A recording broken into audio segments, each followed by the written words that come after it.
ꯑꯍꯥꯟꯕꯃꯛꯇꯗ ꯃꯇꯝꯒꯤ ꯃꯅꯤꯄꯨꯔꯤ ꯋꯥꯔꯤ ꯌꯨꯇ꯭ꯌꯨꯕ ꯆꯦꯅꯦꯜꯒꯤ ꯃꯥꯏꯀꯩꯗꯒꯤ ꯃꯌꯥꯝꯕꯨ ꯇꯔꯥꯝ ꯅꯣꯛꯆꯔꯤ꯫ ꯆꯦꯅꯦꯜ ꯑꯁꯤꯅ ꯂꯥꯟꯊꯣꯛꯆꯕ ꯋꯦꯕ ꯁ꯭ꯇꯣꯔꯤ ꯁꯤꯔꯤꯁ ꯂꯃꯟꯒꯤ 14ꯁꯨꯕ ꯇꯥꯡꯀꯛ ꯇꯥꯕꯤꯔꯤꯕ ꯈ꯭ꯋꯥꯏ ꯄꯨꯝꯅꯃꯛꯄꯨ ꯇꯔꯥꯝ ꯅꯣꯛꯆꯔꯤ꯫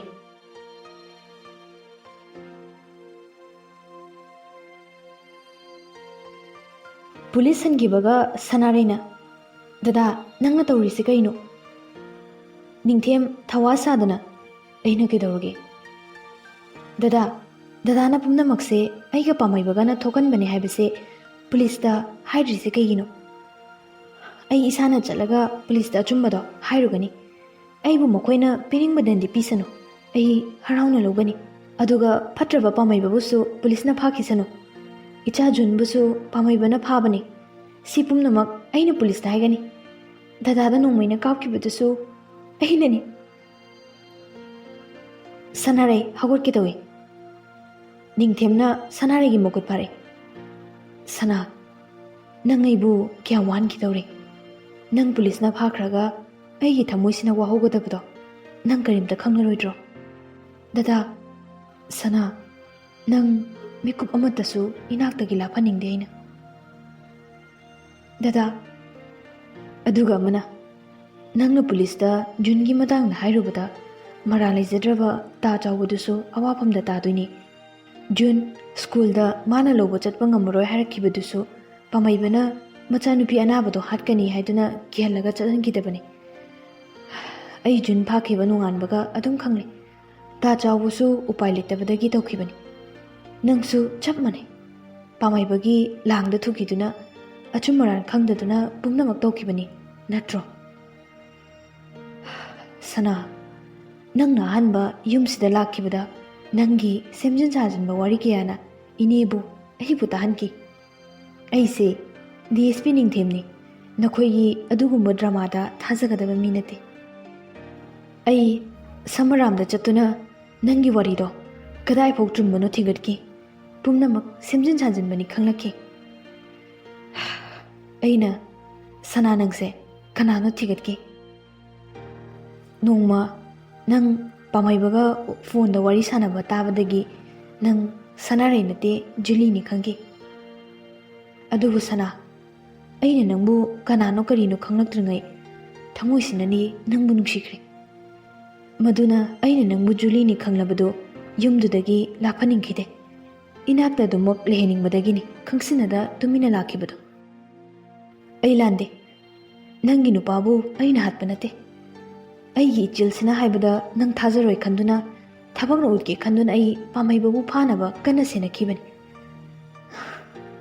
ꯑꯩꯒꯤ ꯄ꯭ꯂꯥꯟ ꯃꯥꯏ ꯄꯥꯛꯇ꯭ꯔꯤꯉꯩ ꯅꯪꯕꯨ ꯄꯥꯝꯍꯩꯕꯅ ꯑꯔꯥꯟꯕ ꯂꯝꯕꯤꯗ ꯄꯨꯈꯤꯕꯅ ꯍꯥꯟꯈ꯭ꯔꯦ꯫ ꯁꯅꯥ, ꯍꯧꯖꯤꯛꯇꯤ ꯅꯪꯕꯨ ꯑꯃꯗꯤ ꯏꯆꯥꯕꯨ ꯉꯥꯛ ꯁꯦꯟꯕꯁꯦ ꯑꯩꯒꯤ ꯏꯊꯧꯅꯤ꯫ ꯑꯗꯨꯅ ꯁꯅꯥ, ꯅꯪꯅ ꯑꯩꯒꯤ ꯏꯁꯥꯗ ꯅꯣꯡꯃꯩ ꯒꯨꯂꯤ ꯀꯌꯥ ꯀꯥꯞꯄꯗ ꯑꯩꯒꯤ ꯊꯃꯣꯏꯗ ꯆꯩꯅꯥ ꯐꯥꯎꯗꯦ꯫ ꯅꯪꯅ ꯏꯅꯥꯛꯇꯒꯤ ꯂꯥꯞꯈꯤꯕꯗ ꯊꯃꯣꯏꯁꯤꯗ ꯈꯪꯉꯝꯗꯕ ꯆꯩꯅꯥ ꯐꯥꯎꯏ꯫ ꯁꯅꯥ, ꯅꯪ ꯏꯅꯥꯛꯇꯒꯤ ꯂꯥꯞꯈꯤꯅꯨ, ꯄ꯭ꯂꯤꯖ." ꯁꯅꯥꯔꯩ ꯃꯈꯣꯜ ꯊꯣꯛꯅ ꯀꯞꯇꯨꯅ ꯅꯤꯡꯊꯦꯝꯗ ꯀꯣꯟꯁꯤꯜꯂꯤ꯫ "ꯗꯥ ꯅꯤꯡꯊꯦꯝ, ꯑꯩꯕꯨ ꯑꯁꯨꯛ ꯌꯥꯝꯅ ꯅꯨꯡꯁꯤꯕꯤꯔꯝꯂꯤꯕ ꯀꯩꯒꯤꯅꯣ? ꯑꯩ ꯅꯅꯥꯛꯇꯒꯤ ꯑꯃꯨꯛ ꯍꯟꯅ ꯂꯥꯞꯍꯟꯕꯤꯒꯅꯨ." ꯅꯤꯡꯊꯦꯝꯁꯨ ꯁꯅꯥꯔꯩꯕꯨ ꯅꯨꯡꯁꯤꯅ ꯀꯣꯜꯂꯛꯏ꯫ ꯊꯣꯡꯖꯤꯟꯗꯒꯤ ꯔꯟꯖꯟꯅ, "ꯑꯩ ꯑꯃꯨꯛꯇꯗꯤ ꯆꯪꯖꯔꯛꯀꯦ."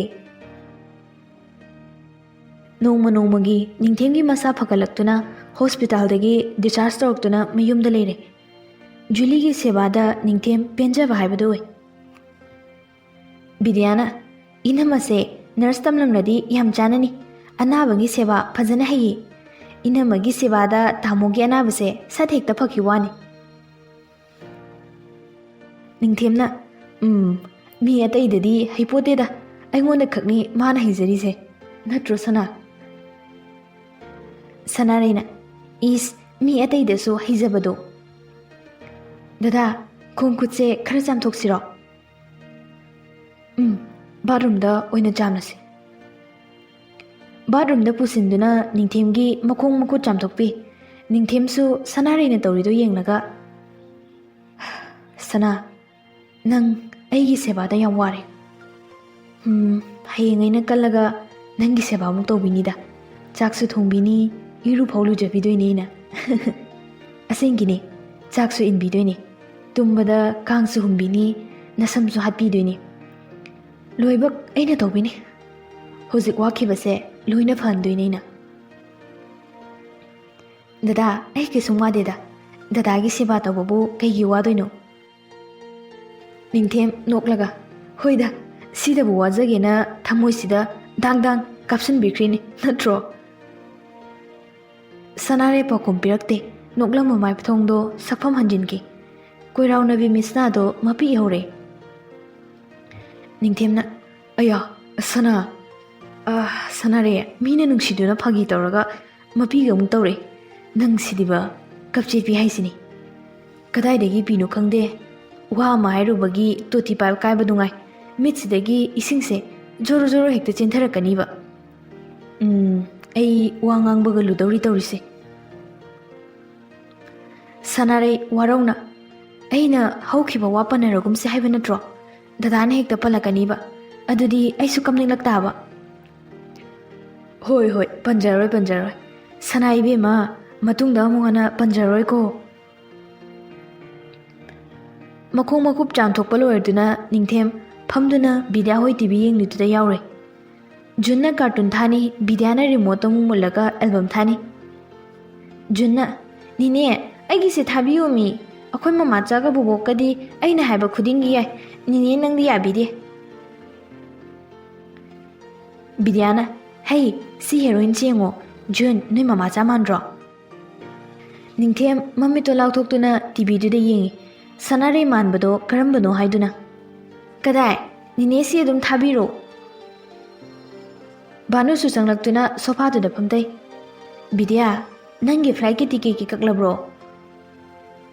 ꯅꯤꯡꯊꯦꯝꯅ ꯏꯅꯦ ꯑꯩꯅ ꯍꯥꯡꯆꯤꯠꯀꯤ ꯀꯛꯂꯕꯅꯤ ꯕꯤꯗ꯭ꯌꯥꯅ ꯑꯩꯗꯤ ꯆꯠꯅꯤꯡꯗ꯭ꯔꯦꯍꯦ ꯁꯤꯗ ꯂꯩꯕꯁꯤꯅ ꯅꯨꯡꯉꯥꯏꯔꯦ ꯅꯤꯡꯊꯦꯝꯅ ꯑꯗꯨꯗꯤ ꯑꯗꯨꯝ ꯁꯤꯗ ꯂꯩꯔꯣ ꯀꯩꯅꯣ ꯅꯪꯒꯤ ꯊꯕꯛꯀꯤꯗꯤ ꯅꯣꯏ ꯗꯥꯔꯟꯖꯟꯒꯤ ꯀ꯭ꯂꯤꯅꯤꯛꯇ ꯌꯥꯎꯅꯕ ꯍꯥꯏꯅꯕꯤꯔꯒꯦꯗꯅ ꯑꯗꯨꯅ ꯐꯔꯅꯤ ꯇꯥꯃꯣ ꯑꯗꯣ ꯍꯟꯗꯛ ꯑꯃꯨꯛꯇꯪꯗꯤ ꯆꯪꯂꯨꯗꯕ ꯌꯥꯔꯣꯏ ꯚꯥꯅꯨꯅ ꯑꯥꯗꯅ ꯍꯦꯟꯅ ꯁꯦꯜ ꯆꯥꯎꯕꯗꯤ ꯍꯦꯜꯂꯝꯒꯅꯤꯅꯦ ꯅꯤꯡꯊꯦꯝꯅ ꯑꯗꯨꯕꯨꯗꯤ ꯍꯦꯟ ꯇꯥꯕꯅꯤ ꯀꯩꯅꯣ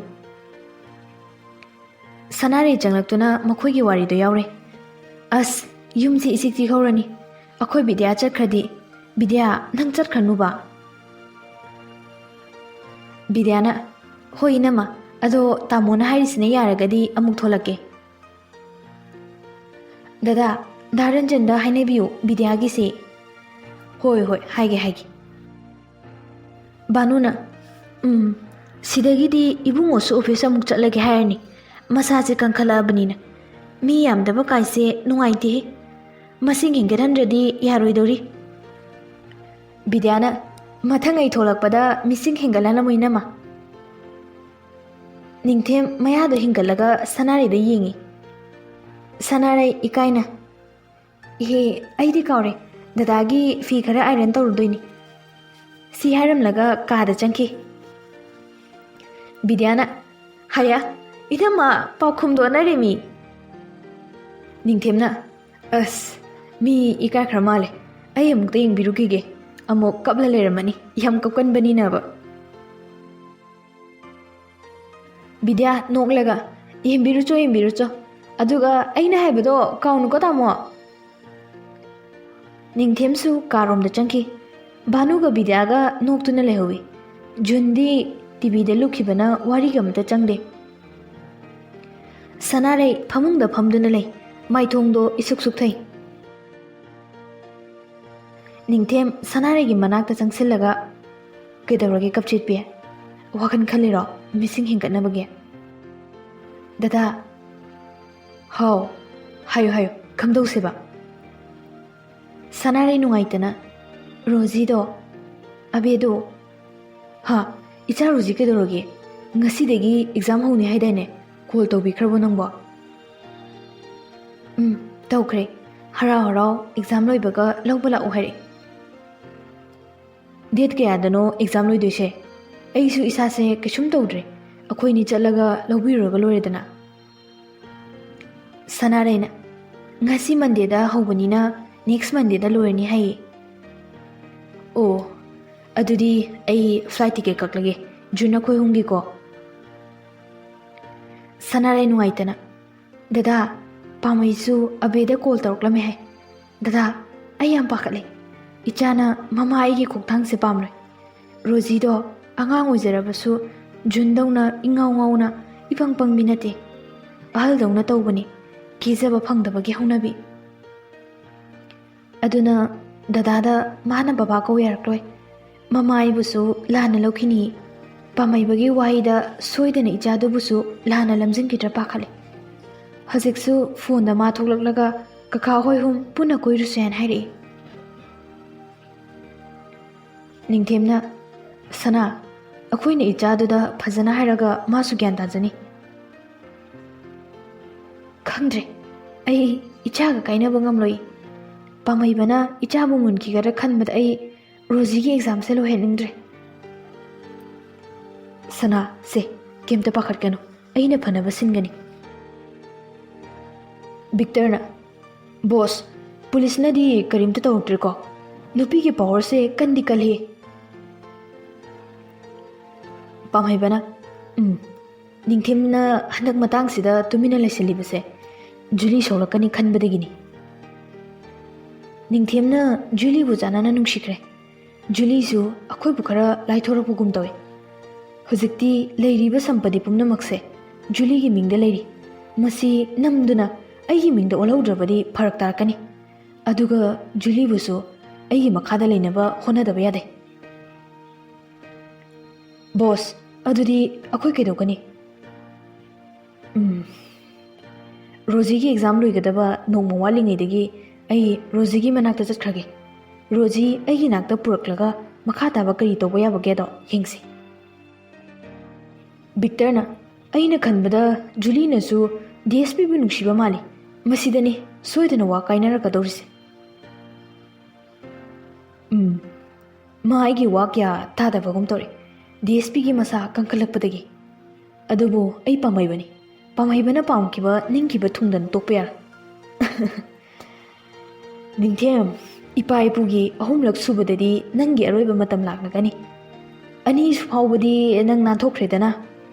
Aduga thabalai busu nangna laukrabasu Julie di aigi oigani aigi.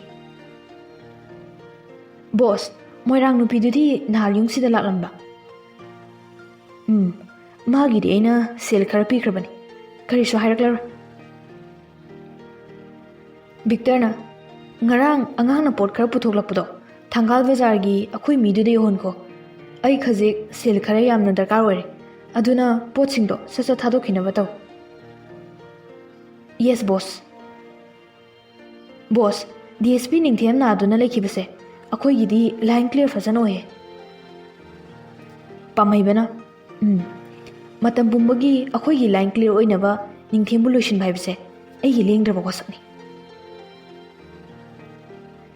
Victor thokibaga Julie da call toksele. Julie pamaibagi call lakpadada masado ikide kije. Hello itaima tabro. Itaima Rozi gi exam hokre ngasi. Hoi aise paw phonare. Ado itaima Rozi na yumda thoklakani itaima su yum sida leitaba yaroi. Ai Rozi gi manakta angang do lobo chalurage. Pamhe ai oina icha gi manakta chaluge. Yani ai chatke. Ado itaima heng yumda lao. Pamhe ai itaima gi mongse ai khara nuaite. Phare itaima na lakningdrabasu angang dudi ai ga legani. Mitopna yokpa yaroi. Makura aina yokani. Phone do phatka ke. Sanare matha sana phamdai. Hayeng Rozi gi exam aroi benu mini. Pamaiba Delhi da thonglare. Rozi harauna. Kaka mamadi akhoi mamadi. Pamaiba pakumpide. Bina namu hangle. Pamai natai madi. Pamaibana ima magi wa amukana pala no ingonda. ꯔꯣꯖꯤ ꯄꯥꯝꯍꯩꯕꯒꯤ ꯋꯥꯗꯨꯗ ꯊꯋꯥꯏ ꯅꯨꯡꯉꯥꯏꯖꯗꯦ ꯀꯀꯥ ꯑꯩꯈꯣꯏ ꯃꯃꯥ ꯀꯩꯗꯧꯔꯒꯦ ꯕꯤꯅꯥꯅ ꯄꯥꯝꯍꯩ ꯍꯥꯏꯌꯣ ꯅꯇꯩꯃ ꯀꯩꯗꯧꯔꯒꯦꯕ ꯄꯥꯝꯍꯩꯕ ꯁꯥꯎꯔꯞꯅ ꯏꯃꯥ ꯑꯉꯥꯡ ꯃꯃꯥꯡꯁꯤꯗ ꯑꯩꯕꯨ ꯌꯥꯝ ꯉꯥꯡꯍꯟꯒꯅꯨ ꯂꯝꯆꯠ ꯅꯥꯏꯗꯕꯤꯗꯨꯒꯤ ꯃꯔꯝꯗ ꯔꯣꯖꯤꯗ ꯑꯣꯟꯁꯤꯟꯗꯨꯅ ꯏꯆꯥꯒꯤꯗꯃꯛꯇ ꯀꯀꯥ ꯂꯩꯔꯤꯁꯤꯗꯤ ꯁꯤꯗꯒꯤꯗꯤ ꯏꯆꯥꯕꯨ ꯃꯅꯤꯄꯨꯔꯗ ꯇꯝꯍꯜꯂꯅꯤ ꯀꯀꯥꯅ ꯑꯆꯥꯄꯣꯠ ꯂꯩꯕꯤꯔꯛꯄꯅꯤ ꯏꯆꯥꯅ ꯄꯥꯝꯖꯕ ꯀꯛꯆꯤꯡ ꯕꯣꯔꯥꯗꯨꯁꯨ ꯌꯥꯎꯈꯤꯕꯅꯤ ꯂꯒꯦꯖꯇꯨ ꯍꯥꯡꯗꯣꯛꯇꯨꯅ ꯑꯆꯥꯄꯣꯠꯁꯤꯡꯗꯣ ꯄꯨꯊꯣꯛꯇꯨꯅ ꯔꯣꯖꯤꯗ ꯄꯤ ꯔꯣꯖꯤ ꯑꯆꯥꯄꯣꯠ ꯆꯥꯅꯤꯡꯕ ꯐꯥꯎꯈꯤꯗ꯭ꯔꯦ ꯇꯨꯃꯤꯟꯅ ꯃꯥꯒꯤ ꯀꯥꯗ ꯆꯪꯈꯤ ꯕꯤꯅꯥꯅ ꯑꯕꯦ ꯑꯕꯦ ꯔꯣꯖꯤ ꯐꯃꯨꯡꯗ ꯐꯝꯗꯨꯅ ꯃꯄꯤ ꯁꯤꯟꯊꯔꯦ ꯑꯩꯒꯤ ꯏꯃꯥꯕꯨ ꯂꯝꯆꯠ ꯅꯥꯏꯗꯕꯤ ꯑꯃꯨꯛꯁꯨ ꯊꯪꯅꯕ ꯀꯥꯗꯒꯤ ꯄꯥꯝꯍꯩꯕꯅ ꯁꯥꯎꯅ ꯉꯥꯡꯕꯗꯣ ꯇꯥꯔꯤ ꯏꯃꯥ ꯃꯥꯗꯤ ꯃꯆꯥ ꯅꯨꯡꯁꯤꯕ ꯈꯪꯗꯕꯤꯅꯤ ꯑꯄꯣꯛꯄ ꯃꯆꯥꯕꯨ ꯍꯨꯟꯗꯣꯛꯂꯒ ꯃꯤꯆꯥꯕꯣꯛꯇꯨꯒꯤ ꯀꯌꯥꯗ ꯋꯥꯖꯔꯤꯕ 이붕어 줄리나 ꯑꯗꯨꯝꯅ ꯇꯧꯒꯅꯤꯗꯤ 이마ꯗꯤ ꯊꯥꯖꯗꯦ 이마ꯗꯤ ꯍꯥꯟꯅꯗꯒꯤ ꯅꯆꯥꯒꯤ ꯋꯥ ꯊꯥꯖꯕꯤꯔꯣꯏ ꯍꯌꯦꯡ ꯑꯌꯨꯛ ꯁꯣꯏꯗꯅ ꯈꯪꯂꯒꯅꯤ ꯑꯆꯨꯝ ꯑꯔꯥꯟꯗꯣ ꯏꯌꯥꯝꯕ ꯍꯥꯠꯄ DSP ꯅꯤꯡꯊꯦꯝꯗꯨꯗ ꯃꯌꯨꯝ ꯄꯥꯟꯈ꯭ꯔꯦ DSPꯒꯤ ꯃꯆꯥꯗꯣ ꯑꯗꯨꯅ ꯔꯣꯖꯤꯗꯒꯤ ꯍꯦꯟꯅ ꯂꯨꯝꯅ ꯂꯧꯔꯦ ꯑꯩꯅꯗꯤ ꯀꯌꯥꯔꯛ ꯑꯉꯥꯡꯁꯦ ꯌꯨꯝꯗ ꯊꯝꯁꯤ ꯍꯥꯏꯕꯅꯤ 이때이면은 야돼 마기 ꯄꯩꯁꯥ ꯊꯥꯐꯝ ꯊꯣꯛꯄ ꯊꯥꯅꯤ ꯁꯤꯗ ꯑꯗꯨꯝ ꯊꯝꯒꯅꯤ ꯍꯥꯏ 이자세 ꯌꯨꯝꯗ ꯊꯝꯂꯕꯗꯤ 마기 ꯌꯨꯝꯕꯥꯟꯕꯗ ꯑꯀꯥꯏꯕ ꯂꯥꯛꯀꯅꯤ ꯈꯟꯕꯒꯤꯅꯤ ꯄꯥꯝꯍꯩ ꯅꯇꯩꯃꯗꯤ ꯉꯔꯥꯡꯇꯁꯨ ꯀꯣꯜ ꯇꯧꯔꯛꯂꯝꯃꯤ ꯑꯉꯥꯡ ꯂꯧꯕ ꯂꯥꯛꯂꯅꯤ ꯍꯥꯏꯔꯛꯏꯅꯦ ꯏꯃꯥ ꯄꯨꯝꯅꯃꯛꯇꯣ ꯇꯥꯛꯅꯤ ꯑꯩꯅ ꯃꯥꯒꯤ ꯂꯝꯆꯠꯇꯣ ꯄꯥꯝꯗꯦ ꯉꯥꯡꯂꯨꯕꯗꯨꯗ ꯑꯉꯥꯡꯁꯦ ꯃꯥꯅ ꯅꯨꯡꯁꯤꯕ ꯁꯥꯔꯛꯂꯤꯅꯤ 마기 ꯃꯆꯥ ꯅꯨꯡꯁꯤꯕ ꯈꯪꯗꯕꯤꯅꯤ ꯅꯨꯡꯉꯥꯏꯇꯅ 이마 ꯑꯩꯈꯣꯏꯒꯤ ꯔꯣꯖꯤꯁꯦ ꯃꯔꯥꯏꯕꯛ ꯀꯌꯥꯗ ꯊꯤꯔꯕꯅꯣ 이때이마도 와칼 그리수 칸다데 ngaki masagi nungaibada khali thomoromdagi rojido thawayam nungaitana kapi aibuna miram sida thamlaga mama nangna atopadana yum palabako pamaiba thomoromda roji leibadu khangi khangsinada saduna ima rojida di hayunu angang se wakhal nungaikiroi hayeng soidana iteimana angang se lawala kani aidi piningde adubu rojina kari pawni ba haibadudi khangdri ai iteimana yum pankibada waraude pankisanu masana hani adubu iyamba hatkiba icha rojigi mapa hatkiba misaktuda mayum pankibadadi ai khara warawi akhoi ichilinawbu makhoigi maral chaduna hingi haina usitabani akhoigi I rojibudi kayam luna tobidorigi makhoina ibungo nataimamakna adumna torabako roji kadudagi tholoktuina kaka अखोई हेंग exam लोइबगा हन्नबगी ticket कक्पा यारोइद्रो बिनाना अबे करिगे दुक तहा तहारिनो हांसिदा दुम तमना थोकलसु यानिये bubo ऐ ममागा उननिंगदि ऐ ककागा लेनिये कका flight ticket कक्पियो पामैबा नोकफे तौजै थमोइददि ककाना सोइदना कक्कनी रोजी अहिंग तुम्बा यादे पेना कपचे ममाबु वारोबना थमोइदो pick थनग्रे मथंगी नुमित रोजी एग्जाम दोबो मथों खंग्रे पंगी दे इसले स्कूल गेटा पामैबना एग्जाम लोइबा ngairi सोमदा सनारेसु निंथेमगा जुनगा पुना रोजी की लेफमदा थुंगलरे बिनासु अहुमदो थुंगलबदुदा ओ पामैबना हाइबा चुमलेदना इंदोमचा रोजीदी बिनाना एग्जाम दगी हलक्ट्रिये जुन्ना ममाचा अखोई चिचेदी कदाई लागनी बिना सनारेबु हराव हराव तौदे इंदोमचा दादा से DSP निंगथेम अबे मसिना दादागी मचानुपीनी बिनाना खंगी निंगथेमना इंदोमचा पुंग क्यादा हलकदोइनो रोजीबो अनीदा हलकनी बिना फीसिंगदो थुपतना पोचै लोइसिले सनारे होइसु मिटोप थुंगलबगुम तुमिन फमदुनले जुंदी मसादा वारदुना सनारेगी तंपाकता तुमथाग्रे सनारेसु अंगांगदुगी मकोकता तमना तमना नांथबी निंगथेमसु तोफोम खंगदुना फोनदो पुथोकलगा करी करिनो अदुम येंगनगले Karigino indomchana iburaga ihai hainadabagum taurisibo. Ngahak leiraga Rosie school dagi hale. Doorbell khinglakpaga Binana thongdoi. Thongjilda Rosie yenglakpada sofada mamagi matambakta angang amana nungaina tumduna mamagi makhuna nanbibadu ubada thamoido kaikhre. Kakana haiba pumnamak chumbani. Isu halakledana. Sanare harauna yengli hagotpadi yadre. Matambaktuda jundo tumthakibana. Abe Rosie Sanare da hanakho yenglakte. Bubo philoshin balorbo pungse thenglani. Rosie mama lakle icha kadai de chatuino. Ningthem Sanare gi tampaktu dagi junbu thangali. Junju mamit singdabagi kaplaga Sanare da konsili. Mamacha Rosie junna mamabu konba uraga matomta thawai chakchai. Mitaki pi sinthare. School bag to mafam marang khangdana langki. Mama, nang asidi migi mama oikrabo. Rosie, mama na ko buse khumu. Nang mama masa khangrabo. Angang do ningthem da piramaga Rosie da konsili. Rosie sauna mama bu inthoklaga kapli bana chasi themu. Aidi mitopne. Aidi ima ipa leti lamsa sarani. Aidi mama mapa letrabini. Rosie nangang lido karino. Nangidamak mama lerisiri. Mama na ichabu lo walak ni bani lao.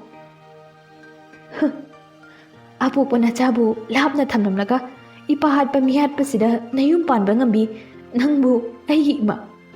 Nate aigi malite. Ningthemna Rosie mama da adumna haigano nang mama na miku khudingi nang tabu sonjabani. Rosie ningthem da sauna yenglamlaga wam tangangdana ka da jangkhraga thongno singi. Sanare chinsinduna thongdu thile. Abe nang mama abu nusidrabo se thong se hangdo. Binadam onsinduna kaplaga inomja abe se muktu thembiyo. Ai kanada su yum pandriye. Ai abegi mama ni. Pamaiba nokfe torga changli. Ima akhoi chanaba torse matam se thengle. Rosie di Binana kada lekhibani nang amukta kokto. Pamaiba thongmaya da changsinduna Rosie kakana ko buse tabro flight matam thengkrani thongse hangdo. Rosie do thong hangdoklaktuna pamaibagi matung inki. Julie kamna chensinduna Rosie bu yali. Abe se mama na ko buse khumo. Junsu mayamduna langna baduda tumba hogolagre. Ingangang na yengduna lay. Rosie su kaptuna chalambado lepi. Mama de yengi. Pamaiba Rosie ki makut pai dun chingi. Rosie kakaga sasilo. Sanare macha bukana yali. Pamaibana Sanare gi khutto kanthokuna angang dupui. Ningthem Sanare gi matoktuda yengba ngamdraduna. Pamaiba nang nangang se pukibiyaro. Rosie nang mama bu nusidrabo. Mama na nangi da makapli base udrabo. Pamaiba gi mamang da thali. Pamaiba ningthem gi collar do pairaga. Aina aigi iyambagi macha pubada thingli nang kanano. Aigi imung manungi warida nang ngaksilakano. Si haraga ningthem bu intoi. Ningthem sauna. Pamaiba nangi namthaki langda angang sibudu tuhongano. Lanjadraba imungi mi punamak nangi lamthaki langda thuhanduna loshin krabaso angang sididi yaro. Ai nahaldagi tumina khangduna lerpani. Ngasidi khangba ngamagi pangan lore. Angang do Sanare de sino. Natrabadi nang aphaboroi. Pamaibana DSP ningthem Pamaibada nangi dabto changloi. Jun Rosie gi makhuta yalaga chiche mamacha kappe mamacha bu thimbiyo akhoi chiche bu logba lagini. Chenchinduna Sanare gi mapido makut macha don tichue. Mamacha nang kapkano. Rosie su kaptuna mama gi manakta changsili. Pamaiba changsilaga Rosie bu namduna puki. ꯃꯃꯥꯒꯤ Rosie ꯃꯃꯥ ꯏꯆꯥ ꯌꯥꯎꯗ꯭ꯔꯗꯤ ꯍꯤꯡꯕ ꯉꯝꯂꯣꯏ ꯏꯆꯥꯒꯤ ꯇꯨꯡꯒꯤ ꯈꯜꯂꯒ ꯃꯃꯥꯅ ꯐꯤꯔꯦꯞꯁꯦ ꯂꯧꯈꯤꯕꯅꯤ ꯃꯃꯥꯒꯤ ꯔꯣꯖꯤ ꯅꯪ ꯆꯠꯈꯤꯅꯨ ꯔꯣꯖꯤꯁꯨ ꯃꯃꯥꯕꯨ ꯍꯟꯅ ꯍꯟꯅ ꯌꯦꯡꯖꯩ ꯑꯗꯨꯕꯨ ꯄꯥꯝꯍꯩꯕꯅ ꯆꯤꯡꯗꯨꯅ ꯄꯨꯕꯤꯈꯤ ꯁꯅꯥꯔꯩ ꯀꯥꯗꯨꯗ ꯑꯣꯟꯅ ꯊꯣꯏꯅ ꯀꯞꯂꯤ ꯖꯨꯟꯒ ꯅꯤꯡꯊꯦꯝꯒꯅ ꯊꯦꯝꯅꯕ ꯍꯣꯠꯅꯔꯤ ꯗꯗꯥ 이차가 없다 카미요. 에이, 이차가 이러면 없노이. 세, 사나, 도.